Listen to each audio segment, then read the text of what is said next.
اللہ تعالیٰ کی انسان پر مار پڑے، انسان کیسا ناشکرا ہے۔ اسے اللہ نے کس چیز سے پیدا کیا؟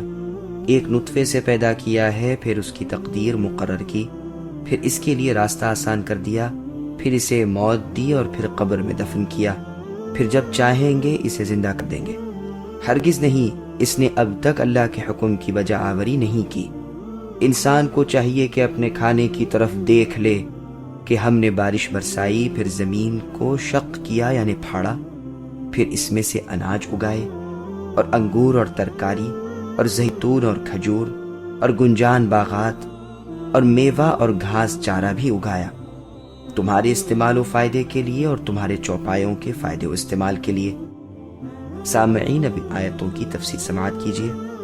مرنے کے بعد اٹھنے کے عقلی دلائل۔ جو لوگ مرنے کے بعد جی اٹھنے کے انکاری تھے، ان کی یہاں مذمت بیان ہو رہی ہے۔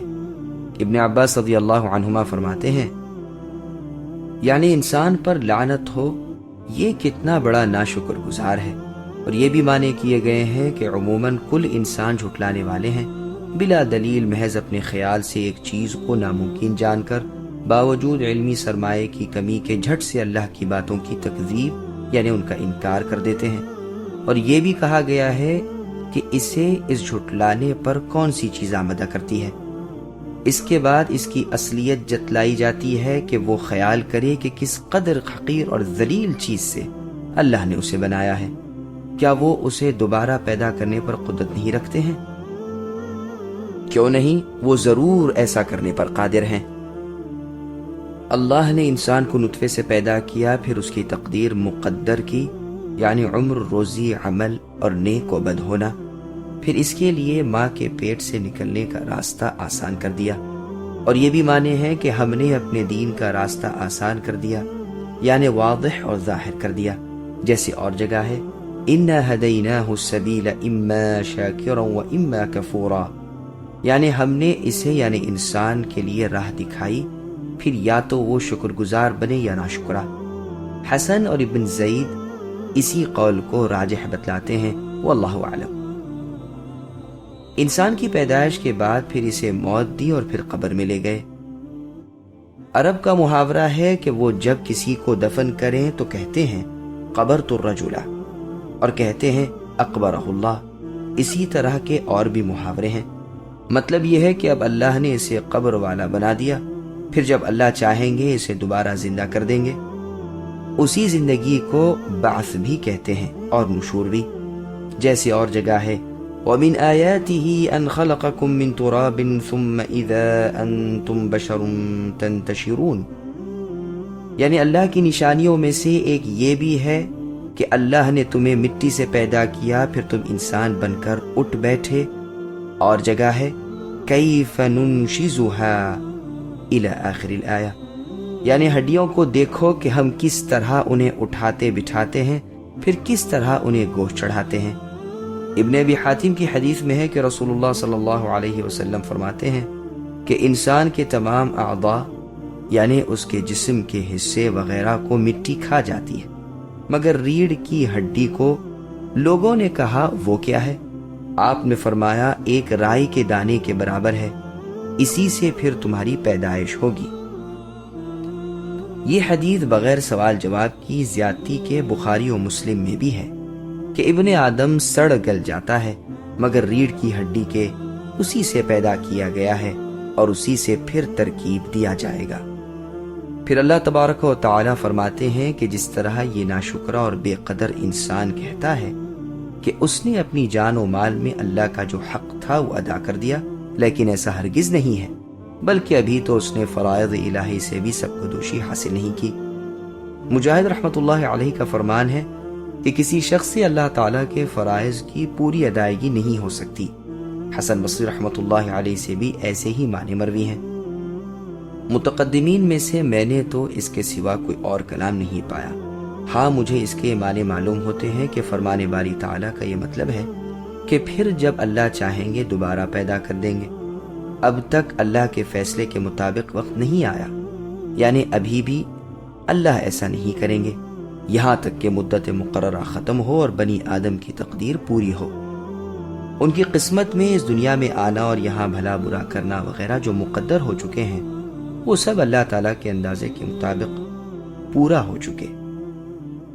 اس وقت وہ خلاق کل دوبارہ زندہ کر دیں گے، یعنی تمام مخلوق کو، اور جیسے کہ پہلی مرتبہ پیدا کیا تھا اب دوسری دفعہ پیدا کر دیں گے۔ ابن ابی حاتم میں وہب بن منبہ رحمۃ اللہ علیہ سے مروی ہے کہ عزیر علیہ السلام نے فرمایا، میرے پاس ایک فرشتہ آیا اور اس نے مجھ سے کہا کہ قبریں زمین کا پیٹ ہیں اور زمین مخلوق کی ماں ہے، جبکہ کل مخلوق پیدا ہو چکے گی، پھر قبروں میں پہنچ جائے گی اور قبریں سب بھر جائیں گی۔ اس وقت دنیا کا سلسلہ ختم ہو جائے گا اور جو بھی زمین پر ہوں گے سب مر جائیں گے، اور جو کچھ زمین میں ہے اسے زمین اگل دے گی، اور قبروں میں جو مردے ہیں سب باہر نکال دیے جائیں گے۔ یہ قول ہم اپنی اس تفسیر کی دلیل میں پیش کر سکتے ہیں، واللہ سبحانہ وتعالی اعلم۔ اللہ کے احسانات کا تذکرہ۔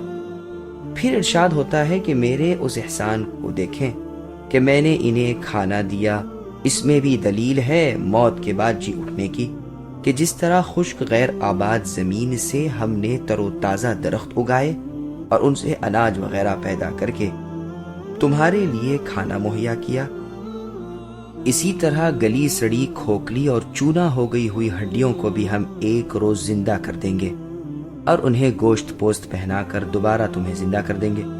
تم دیکھ لو کہ ہم نے آسمان سے برابر پانی برسایا، پھر اسے ہم نے زمین میں پہنچا کر ٹھہرا دیا، وہ بیج میں پہنچا اور زمین میں پڑے ہوئے دانوں میں سرایت کی، جس سے وہ دانے اگے، درخت پھوٹا، اونچا ہوا اور کھیتیاں لہلہانے لگیں، کہیں اناج پیدا ہوا، کہیں انگور اور کہیں ترکاریاں۔ حبہ تو کہتے ہیں ہر دانے کو، عنب کہتے ہیں انگور کو، اور قضب اس سبز چارے کو کہتے ہیں جسے جانور کھاتے ہیں، اور زیتون کو پیدا کیا جو روٹی کے ساتھ سالن کا کام دیتا ہے، جلایا جاتا ہے، اس کا تیل نکالا جاتا ہے، اور کھجوروں کے درخت پیدا کیے جو گدرائی ہوئی بھی کھائی جاتی ہیں، تر بھی کھائی جاتی ہیں اور خشک بھی کھائی جاتی ہیں، اور پکی بھی، اور اس کا شیرہ بھی بنایا جاتا ہے، اور سرکہ بھی، اور باغات پیدا کیے۔ غلبن کے معنی کھجوروں کے بڑے بڑے پر میوے درخت بھی ہیں۔ حدائق کہتے ہیں ہر اس باغ کو جو گھنا اور خوب بھرا ہوا ہو اور گہرے سائے والا اور بڑے درختوں والا ہو۔ موٹی گردن والے آدمی کو بھی عرب اغلب کہتے ہیں۔ اور میوے پیدا کیے، اور ابن گھاس کو کہتے ہیں جو زمین کی اس سبزی کو کہا جاتا ہے جسے جانور کھاتے ہیں اور انسان اسے نہیں کھاتے، جیسے گھاس پات وغیرہ۔ اب جانور کے لیے ایسا ہی ہے جیسے انسان کے لیے فاکہہ یعنی پھل میوہ۔ عطا رحمۃ اللہ علیہ کا قول ہے کہ زمین پر جو اگتا ہے اسے ابن کہتے ہیں۔ ضحاک رحمۃ اللہ علیہ فرماتے ہیں کہ سوائے میووں کے باقی سب اب کے معنی میں ہے۔ ابو الصائب رحمۃ اللہ علیہ فرماتے ہیں اب آدمی کے کھانے میں بھی آتا ہے اور جانور کے کھانے میں بھی۔